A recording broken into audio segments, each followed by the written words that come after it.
जय हिंद भाई सभी दोस्तों को। और आज बताएंगे जो यूपी पुलिस का एक ट्रेनिंग का एक नोटिस वायरल हो रहा है। उसमें ऐसा बताया जा रहा है कि 3,000 बच्चे झड़ौदा कला दिल्ली में ट्रेनिंग करने आएंगे, जिसमें लड़कियां भी होगी और लड़के भी होंगे। दिल्ली पुलिस का ट्रेनिंग सेंटर झड़ौदा है और जिसमें दो भागों में बटा हुआ है, एक ईस्ट एक वेस्ट। तो ईस्ट में लड़के ट्रेनिंग करते हैं, वेस्ट में लड़कियां ट्रेनिंग करती हैं। अभी जो नोटिस वायरल हो रहा है यूपी पुलिस का, उसमें बताया गया है कि 3,000 बच्चे 1 जुलाई से इनकी ट्रेनिंग झड़ौदा कला में होगी। आज हम बताएंगे झड़ौदा कला में कैसी ट्रेनिंग होती, क्या किसके लिए बेस्ट है, ट्रेनिंग किस प्रकार होती है, यहाँ का पानी कैसा है, नेटवर्क कैसे हैं, यहाँ पे पानी से बाल झड़ते हैं या नहीं झड़ते हैं, इंडोर क्या होता है, आउटडोर क्या होता है, इसमें गेम खेलने का मौका मिलता है, पीटी कब चलती है, परेड कब चलती है। इन सभी के उत्तर आज एक एक करके स्टेप बाय स्टेप देंगे और बताएंगे जो तुम बैच आने वाला है उनके लिए क्या ज़रूरत है, क्या सामान लाना चाहिए, क्या नहीं लाना चाहिए, किस तरीके की झड़ौदा कला में ट्रेनिंग होती है, किसके लिए बेस्ट है ये सेंटर। तो पहले हम अपने बारे में बता देते हैं। अभी हम दिल्ली पुलिस में ट्रेनिंग कर रहे हैं जो झड़ौदा में ही है, ईस्ट में, जहाँ लड़के ट्रेनिंग करते हैं। तो अभी मेरी ट्रेनिंग 2024 में 1 जुलाई से स्टार्ट हुई थी और बस लास्ट ही चला है, 9 महीने कंप्लीट हो गए हैं मेरे को। बस थोड़ी कमांडो की बची, इसके बाद हमारा 124 बैच है जो दिल्ली पुलिस का ट्रेनिंग कर रहा है। वो पासिंग आउट होने के बाद यहाँ से चला जाएगा, इसके बाद ये खाली हो जाएगा। तो इसकी जगह पे अभी जो बताया जा रहा है नोटिस के द्वारा कि 3,000 बच्चे जो यूपी पुलिस के आने वाले हैं उनकी ट्रेनिंग इधर चलेगी झड़ौदा में। तो आज एक एक करके बताते हैं किस प्रकार से इंडोर क्या होती है, आउटडोर में क्या होता है। तो पहले नंबर बताते हैं इंडोर आउटडोर होता क्या है। तो पहले नंबर, सुबह से जो प्रोग्राम होता है वो आउटडोर से स्टार्ट होता है, वो आउटडोर पे ही ख़त्म होता है। सुबह आउटडोर आउटडोर में मतलब जितनी फिजिकल क्रियाएं होती हैं, रनिंग हुई, पीटी हुई, परेड हुई, ये तुम्हारा फिजिकल का जो भी होगा, जो भी टाइम मैनेजमेंट होगा वो होगा तुम्हारा आउटडोर में। और इंडोर में चलेंगी तुम्हारी क्लासें। जो आउटडोर का सुबह का प्रोग्राम होने के बाद ब्रेकफास्ट होगा, ब्रेकफास्ट में दूध भी मिलेगा, चना, दलिया, अलग अलग शेड्यूल मेनू होता है उसका। तो ब्रेकफास्ट करने के बाद तुम 10 बजे से क्लास में चले जाओगे, उसे बोलते हैं इंडोर। क्लास में रहोगे तुम 10 बजे से 4 बजे तक। उसमें तुम्हारा 1 बजे लंच होता है, लंच में तुम खाना खा के, 1 घंटे का लंच होता है, लंच के बाद फिर क्लास में जाना होता है। 4 बजे इंडोर वाले तुम्हें छोड़ देंगे। इंडोर की अलग फैकल्टी होती है और आउटडोर वालों की अलग फैकल्टी होती है। अब 4 बजे तुम जहाँ वहाँ से छूट के आ जाओ, एक घंटे आध घंटे का जितना भी टाइम मिले, तो उसके बाद रेस्ट मिलता है। रेस्ट मिलने के बाद शाम को फिर तुम आउटडोर में आ जाओगे। शाम को तुम्हारी पीटी होगी, पीटी के बाद शाम को रोल कॉल होती है।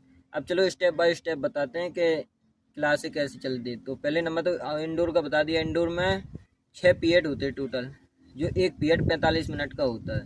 तो 6 पीरियड 45 मिनट के होंगे, उसी में लंच होगा, शाम तक क्लास चलेगी। तुम्हारा इंडोर ख़त्म होने के बाद तुम बैरक में आओगे, बैरक में रेस्ट करोगे, कपड़े चेंज करके फिर तुम आउटडोर में आओगे। तो इसमें बताएंगे पीटी। पीटी कितने समय तक चलती। पीटी का जब तुम आओगे तो तुम्हारा अलग ट्रेनिंग शेड्यूल होगा, उसमें बताएगा। अभी नॉर्मल बताएंगे तो पीटी 40 या 50 मिनट की चलती है। तो एक पीटी सुबह में भी चलती 40-50 मिनट की। वो तुम्हारे टाइम जब मैनेजमेंट हो जाएगा तब पता चलेगा सुबह कितने बजे से है। तो सुबह मेरा जब मैं आया था, ज्वाइनिंग की थी, तब 5 बजे से था, तो 5:40 तक पीटी चलती थी। फिर इसके बाद ऐसे ही शाम को भी पीटी चलती थी। पीटी शाम को थी 4-4:30 बजे स्टार्ट होती थी, 5:30 बजे तक चलती थी। तो पीटी के तुम्हें 2 बार पीटी करने ग्राउंड आना पड़ेगा, एक तो सुबह में, शाम में। और पीटी में तुम्हें गेम खेलने का भी मौका मिल जाता है। तो शाम में जो शाम की पीटी होती है उसमें नॉर्मल 4-4 भागों में बांट देते। बड़ा बैच होता है तो उन्हें 4 जगह डिवाइड कर देते, किसी को एक दिन गेम, किसी का दूसरे दिन गेम। तो शाम को गेम खेलने को भी मिल जाता पीटी में। अब इसके बाद बताएंगे परेड। तो परेड सुबह की जो पीटी के बाद रेस्ट मिलेगा, रेस्ट के बाद जो होता है वो परेड होता है। तो परेड का थोड़ा सा लेक्चर बड़ा चलता है, 1.5 घंटे का चलेगा। परेड के बाद छोड़ेंगे, ब्रेकफास्ट के लिए टाइम मिलेगा, इसके बाद क्लास में चले जाओगे। तो परेड एक ही टाइम होती, सुबह में होती, वो 1.5 घंटे चलती। इसके बाद बताएंगे झड़ौदा कला में पानी की समस्या कैसी। पानी के एक एक डाउट क्लियर करेंगे। हम पानी यहाँ पीने योग्य नहीं है, ये सिर्फ नहाने के लिए, बाथिंग में और वॉशरूम के लिए, टॉयलेट में यूज किया जाता है। तो मंजन भी नहीं कर सकते दोस्तों, जो अगर मुंह में दोगे थू थू करने लगोगे, क्योंकि इसमें ना बहुत खारा पानी है। ना तो इसमें साबुन शैम्पू के झाग भी नहीं बनते हैं, ना इसमें कपड़े अच्छे से साफ नहीं होते हैं। तो भाई अब बताएंगे कि बच्चे पानी कहाँ से पीते हैं। तो पानी पीने वाले बाहर से कैंपर वाले आते हैं, जो बड़ी टंकी लेके आते हैं, उनसे सभी बच्चे भरवाते हैं। 1 रुपये लीटर के हिसाब से पानी देते वो। तुम जब आओगे तो तुम्हें पीने के लिए एक कैंपर लेना पड़ेगा और वहीं से पानी भरवाना पड़ेगा। वही पीने के लिए सभी बच्चे यूज करते हैं। सिर्फ ये नहाने के लिए यूज किया जाता है और कपड़े धुलने के लिए। तो यहाँ पानी की समस्या थोड़ी सी ख़राब है। इसके बाद दूसरी समस्या यहाँ नेटवर्क की समस्या है। दूसरी सबसे बड़ी समस्या नेटवर्क की है।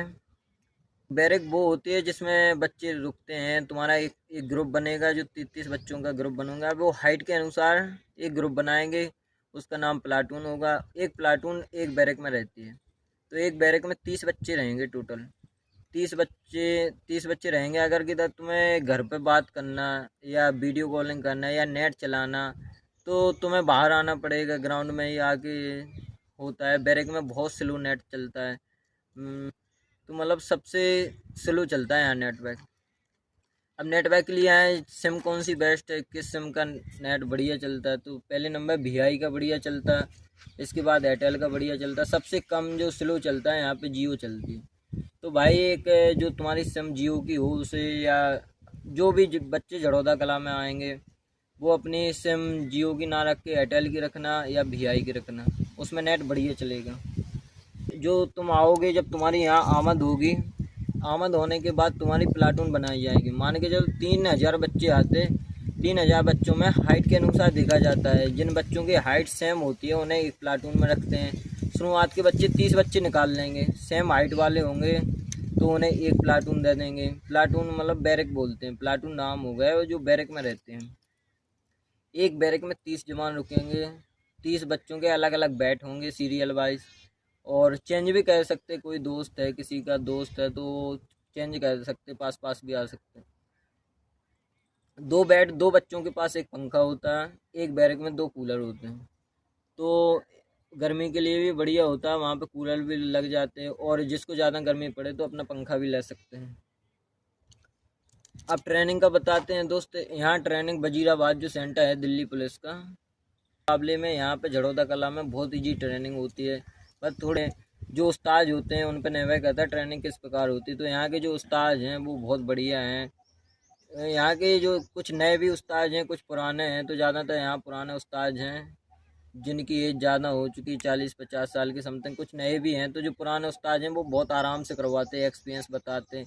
वो अपनी ड्यूटी का भी एक्सपीरियंस बताते किस प्रकार तुम्हें ड्यूटी आगे करना है, किस तरह। तो यहाँ वजीराबाद के मुकाबले बहुत बढ़िया ट्रेनिंग होती है। इसके लिए झड़ौदा कला ट्रेनिंग के लिए बहुत बढ़िया है। सिर्फ पानी की, नेटवर्क की 2 समस्याएं हैं और बाकी कोई समस्या नहीं है। जब तुम आओगे, नए नए हो गए, जब यहाँ साथ बच्चों का साथ मिलेगा, साथ रहोगे, तो लास्ट तक तुम्हें बहुत बढ़िया लगने लगेगा। यहाँ का वातावरण समझ जाओगे, ट्रेनिंग सेंटर घूम लोगे। तो यही है। अब अगली वीडियो बनाएंगे ट्रेनिंग में किस प्रकार का सामान लाना, रोल कॉल में कौन सी ड्रेस पहनी जाती है, कितने सफ़ेद लोवर चाहिए, कितने नीले लोवर चाहिए, या तुम्हारा ड्रेस कोड कौन सा है। यूपी पुलिस का ड्रेस कोड अलग होगा तो अलग से कपड़े लेने पड़ेंगे, वरना जो दिल्ली पुलिस का होगा, दिल्ली पुलिस का है ना, उसी प्रकार बस दिल्ली पुलिस की जगह यूपी पुलिस लग जाएगा। वो एक कैप लेनी पड़ेगी, उस पर यूपी पुलिस लिखा होगा। तो अगली वीडियो जो बनाएंगे उसमें ये बताएंगे तुम्हें शेविंग किट में क्या क्या लाना है, बाल्टी लाना नहाने के लिए, ग्राउंड शीट, झाड़ू, दरांती, खुरपी, ये क्या होता है, कहाँ से, किस साइज की लेनी होती है, ये सारी बताएंगे तुम्हें पूरा क्रम से। मतलब जो भी तुम्हें ट्रेनिंग में लेके आना सामान, मच्छरदानी, यहाँ पर मच्छरदानी भी लेना पड़ेगा, यहाँ बहुत ज़्यादा मच्छर हैं। तो सारे डाउट क्लियर कर देंगे। रोल कॉल में कौन सी ड्रेस होती है, जूते कौन से लगते हैं, वाइट वाले, नीले। तो जूते के ऊपर और जितना भी ट्रेनिंग का सामान है, सारा सामान एक वीडियो बना देंगे। और कुछ समस्या होगी तो भाई तुम मैसेज भी कर सकते हो, और हमारा इंस्टाग्राम अकाउंट है उसकी भी लिंक दे देंगे, उससे भी जुड़ सकते हो, उस पर भी मैसेज करेंगे। मैं कोई सा भी डाउट हो झड़ौदा क्लास से या ट्रेनिंग सेंटर से, या मेरा एक्सपीरियंस जानना चाहते हो तो मुझे 9 महीने हो, तो उससे भी आप एक्सपीरियंस पूछ सकते हो। ठीक है भाई, जय हिंद। वीडियो अच्छी लगे तो लाइक भी करना भाई। ठीक है।